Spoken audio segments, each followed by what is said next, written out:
नमस्कार दोस्तों, आपका स्वागत है गणित के गुरुजी यूट्यूब एजुकेशनल चैनल पर। दोस्तों, आज का जो वीडियो है वह है स्पीडी की रिवाइज योरसेल्फ रेलवे सामान्य विज्ञान वॉल्यूम 2 पर आधारित। दोस्तों, यह स्पीडी की 2023 की न्यू एडिशन की बुक है। इसमें सन 2022 तक जितने भी रेलवे एग्जाम्स में प्रश्न पूछे गए हैं वे सभी इसमें दिए गए हैं। दोस्तों, यह रेलवे की सामान्य विज्ञान की बुक केवल रेलवे के लिए ही नहीं, बाकी अन्य जितनी भी परीक्षाएं होती हैं जिनमें सामान्य विज्ञान के प्रश्न पूछे जाते हैं उन सभी प्रतियोगिता परीक्षाओं के लिए उपयोगी है। दोस्तों, इस बुक में बहुत सारे सेट्स दिए गए हैं। तो दोस्तों, आपके लिए बहुत अच्छा अवसर है कि हमारे इस चैनल पर बिल्कुल शुरू से इस बुक की शुरुआत हो रही है। तो आइए हमारे साथ इस बुक को पूरा कीजिए और अपनी तैयारी को बेहतर कीजिए। दोस्तों, आज हम करेंगे स्पीडी की वस्तुनिष्ठ सामान्य विज्ञान रिवाइज योरसेल्फ सेट नंबर 18। तो चलिए दोस्तों, फिर शुरू करते हैं। पहला प्रश्न, कोशिका में ऊर्जा किस रूप में संचित रहती है? दोस्तों, कोशिका में ऊर्जा एटीपी के रूप में संचित रहती है। दोस्तों, एटीपी का फुल फॉर्म है एडिनो ट्राइफॉस्फेट। अगला प्रश्न, प्रश्न नंबर 2, आरएनए का मुख्य कार्य क्या है?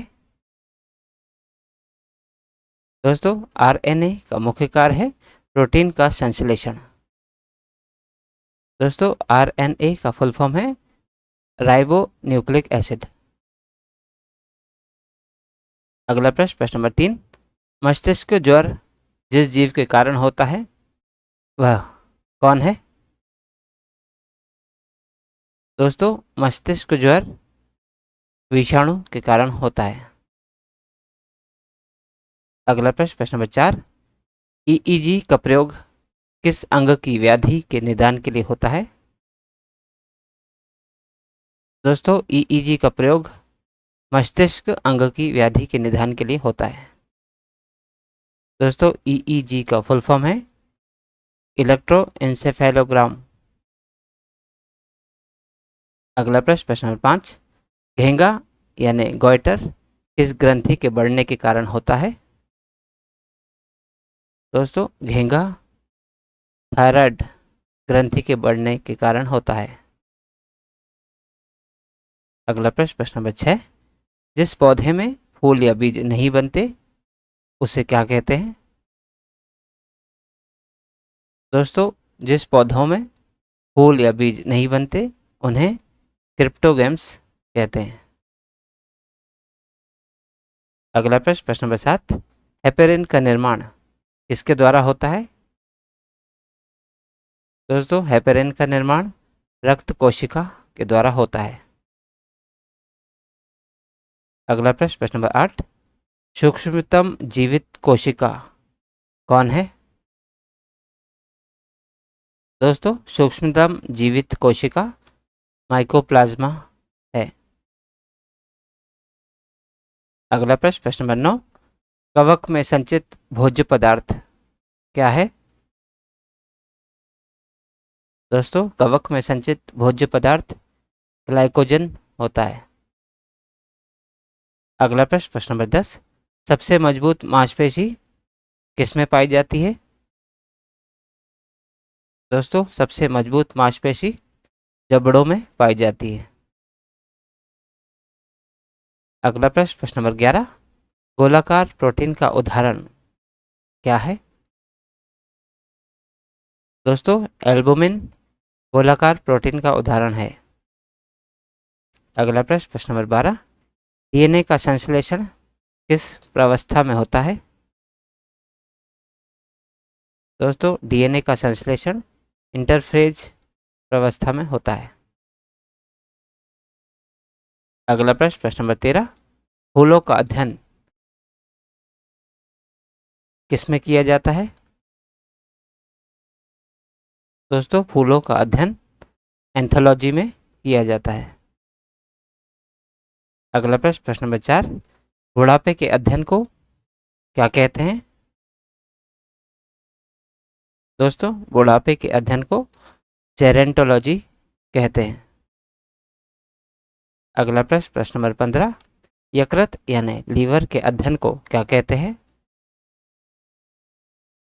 दोस्तों, यकृत के अध्ययन को हेपेटोलॉजी कहते हैं।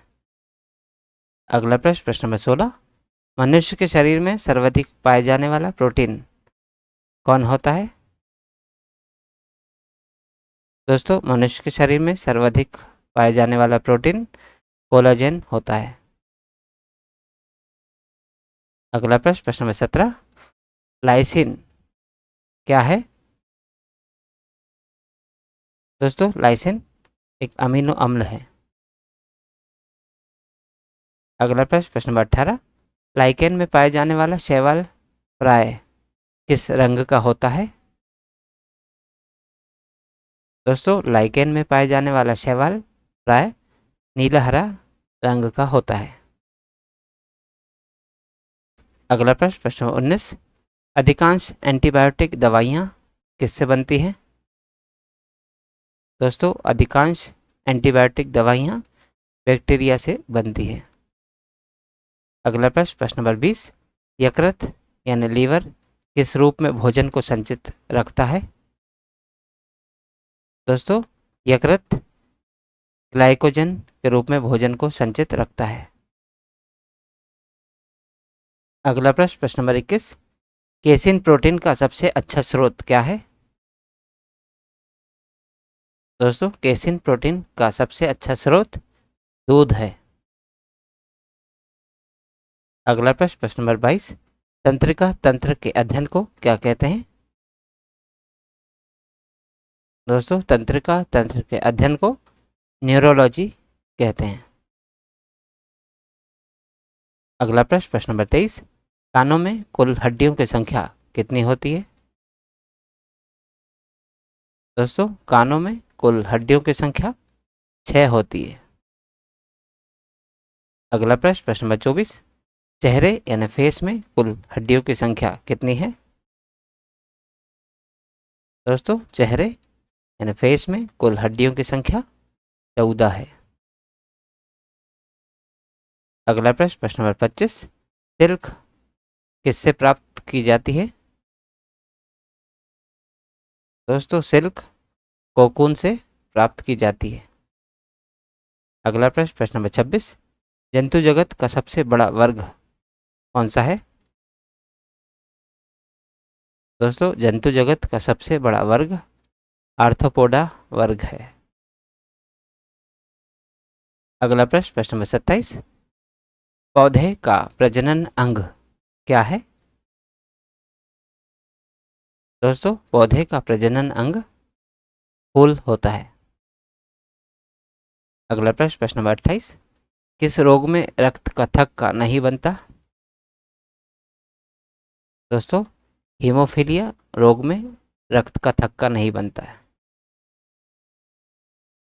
अगला प्रश्न, प्रश्न नंबर 29, शरीर में ऑक्सीजन की पूर्ति किसके माध्यम से होती है? दोस्तों, शरीर में ऑक्सीजन की पूर्ति लाल रक्त कोशिकाओं के माध्यम से होती है। अगला प्रश्न, प्रश्न नंबर 30, प्रजनन संबंधी सूचना कहाँ एकत्र रहती है? दोस्तों, प्रजनन संबंधी सूचना डीएनए में एकत्र रहती है। अगला प्रश्न, प्रश्न नंबर 31, थार मरुस्थल में किस प्रकार की वनस्पति उगती है? दोस्तों, थार मरुस्थल में जीरोफाइट्स प्रकार की वनस्पति उगती है। अगला प्रश्न, प्रश्न नंबर 32, दूषित जल यानी कॉन्टेमिनेटेड वाटर पानी से कौन सा रोग हो सकता है? दोस्तों, दूषित जल पीने से हैजा रोग हो सकता है। अगला प्रश्न, प्रश्न नंबर 33, रोहा यानी ट्रैकोमा किस अंग की बीमारी है? दोस्तों, रोहा यानी ट्रैकोमा आँख की एक बीमारी है। अगला प्रश्न, प्रश्न नंबर 34, हार्ट अटैक का कारण क्या है? दोस्तों, कोलेस्ट्रॉल हार्ट अटैक का कारण है? अगला प्रश्न, प्रश्न नंबर 35, मानव रक्त में प्लाज्मा कितने प्रतिशत होता है? दोस्तों, मानव रक्त में प्लाज्मा 55% होता है। अगला प्रश्न, प्रश्न नंबर 36, एंजाइम किसमें सहायक होते हैं? दोस्तों, एंजाइम्स भोजन के पाचन में सहायक होते हैं। अगला प्रश्न, प्रश्न नंबर 37, टीबिया नामक अस्थि मानव शरीर में कहाँ पाई जाती है? दोस्तों, टीबिया नामक अस्थि मानव शरीर में टांग में पाई जाती है। अगला प्रश्न, प्रश्न नंबर 38, पौधों के रोगों का अध्ययन किसमें होता है? दोस्तों, पौधों के रोगों का अध्ययन फाइटोपैथोलॉजी में होता है। अगला प्रश्न, प्रश्न नंबर 39, पिट्यूटरी ग्रंथि कहाँ स्थित होती है? दोस्तों, पिट्यूटरी ग्रंथि मस्तिष्क में स्थित होती है। अगला प्रश्न, प्रश्न नंबर 40, कौन सा विटामिन दूध में नहीं पाया जाता? दोस्तों, विटामिन सी दूध में नहीं पाया जाता। अगला प्रश्न, प्रश्न नंबर 41, कार्बोहाइड्रेट्स में आते हैं? दोस्तों, कार्बोहाइड्रेट्स में स्टार्च और शर्करा आते हैं। तो दोस्तों, आज के इस प्रश्नावली में कुल 41 प्रश्न थे जो हमारे द्वारा पूर्ण कर लिए गए हैं। दोस्तों, यदि आप आज की वीडियो का PDF प्राप्त करना चाहते हैं तो आप हमारे टेलीग्राम चैनल से जुड़ सकते हैं। दोस्तों, हमारे टेलीग्राम चैनल में इस यूट्यूब चैनल के सभी वीडियोस के PDF मुफ्त में अवेलेबल है, तो आज ही जाइए और तुरंत ज्वाइन कीजिए और सभी वीडियोस के PDF को मुफ्त में डाउनलोड कीजिए और अपनी तैयारी को बेहतर कीजिए। और दोस्तों, यदि आप इस यूट्यूब चैनल पर नए हैं तो चैनल सब्सक्राइब कर लीजिए, वीडियो को लाइक किया कीजिए तथा इसे अन्य लोगों के साथ भी शेयर कीजिए। तो दोस्तों, मिलते हैं अब अगले वीडियो में अगले प्रश्नावली के साथ। तब तक के लिए नमस्कार।